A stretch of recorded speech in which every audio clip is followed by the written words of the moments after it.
आणि अतिशय महत्त्वाची बातमी, आपल्या सगळ्यांना सजग होण्याची गरज आहे। जर का तुम्ही ऑनलाईन बुकिंग करत असाल, व्यवहार करणार असाल तर 100 वेळा विचार करा, कारण तुमच्या ऑनलाईन व्यवहारावर 7 समुद्रापार बसून कोणी देखील नजर ठेवतंय हे लक्षात ठेवा। अनेक भारतीयांची क्रेडिट आणि डेबिट कार्ड हॅक करून ऑनलाईन गंडा घातल्याची धक्कादायक प्रकरणं समोर येऊ लागली आहेत। मुंबई आणि नाशकातल्या दोघांच्या डेबिट कार्डवरून अमेरिकेत खरेदी करण्यात आली आहे। शिवाय भारतातही ऑनलाईन फसवणुकीच्या घटना उघडकीस आल्या आहेत। यावरून भारतीयांचे ऑनलाईन व्यवहार धोक्यात आल्याचं स्पष्ट झालंय। नाशिकमधील चंद्रशेखर कासार यांच्या डेबिट कार्डवरून अमेरिकेत 6 ऑनलाईन व्यवहार करण्यात आलेत। यामध्ये कासार यांना मोठा आर्थिक फटका बसला नसला तरी त्यांचं खातं मात्र असुरक्षित झालंय। शिवाय मुंबईच्या सौमेन मुजुमदार यांनाही अमेरिकेतल्या एका ठगानं 1,17,000चा गंडा घातलाय। त्यामुळे या वेळेनंतर जर का आपल्याला ऑनलाईन व्यवहार करायचे असेल तर 100 वेळा विचार करा, कारण अर्थातच आपलं ऑनलाईन हा जो व्यवहार आहे हा कुठूनही हॅक होऊ शकतो। अगदी 7 समुद्रापार देखील अनेक चोर बसलेले आहेत की जे आपले ऑनलाईन व्यवहार हॅक करू शकतात।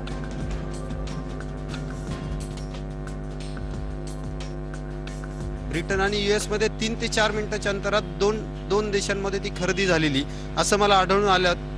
मी तिथे विचारणा केली हे कुठल्या डेबिट कार्ड थ्रू झालं, तर माझ्या खिशामध्ये असणाऱ्या डेबिट कार्ड थ्रू त्या ठिकाणी खरेदी आली, परंतु माझ्याकडे बाहेर जाण्यासाठी व्हिसाही नाही, तर मी ब्रिटनमध्ये कसा जाऊ शकेल खरेदी करायला। या संदर्भात बँकेत विचारणा केली असता त्यांनी सांगितलं की आमची टेक्निकल टीम याची चौकशी करेल, पण आज 3 जानेवारीपासून तर आज तारखेपर्यंत आज बँकेकडनं कुठली त्यांच्याकडनं मला हेल्प मिळालेली नाही।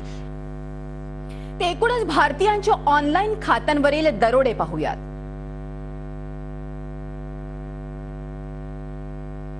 11 डिसेंबर 2012ला मुंबईत चिन्मय दास यांना 1.75 लाखांचा गंडा बसला।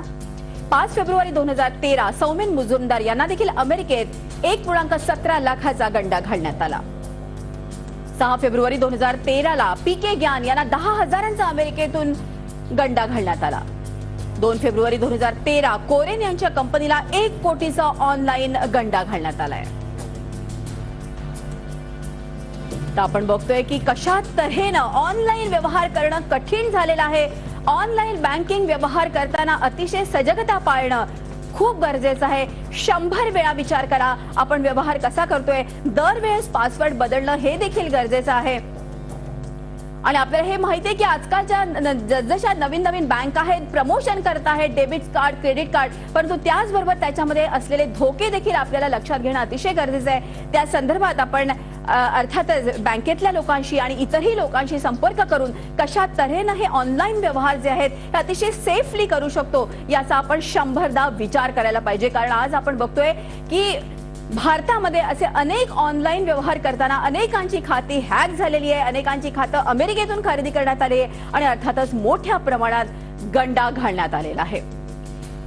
एकूणच या संदर्भात आताच आपण नाशिकच्या आमचे प्रतिनिधी योगेश खरे आपल्या बरोबर आहे। योगेश, आपण बघतोय की ऑनलाईन फसवणुकीच्या घटना उघडकीस आलेल्या आहेत, बऱ्याच मोठ्या प्रमाणात नाशकात देखील अशी घटना घडलेली आहे। चंद्रशेखर कासार यांच्या बाबतीत कसं एकूणच लक्षात आलं हे गौड बंगाल? खरं म्हणजे हे ज्यावेळेस डेबिट कार्ड मधून कुठे पैसे काढले जातात किंवा कोणते व्यवहार होतात तर त्याचा SMS हा आपल्या मोबाईलवर येत असतो। असा SMS 3 जानेवारीला चंद्रशेखर कासार यांना रात्री आला। कुठलाही व्यवहार केला नसताना हा SMS कसा आला, पण त्यानंतर लगेचच 4-5 SMS कंटिन्यूअस झालेत, व्यवहार करण्यात आलेत आणि नशिबाने त्याच्यामध्ये पैसे नव्हते, पण तरी पण जवळजवळ 500 रुपयाचा व्यवहार हा त्या पहिल्या व्यवहारामध्ये झाला।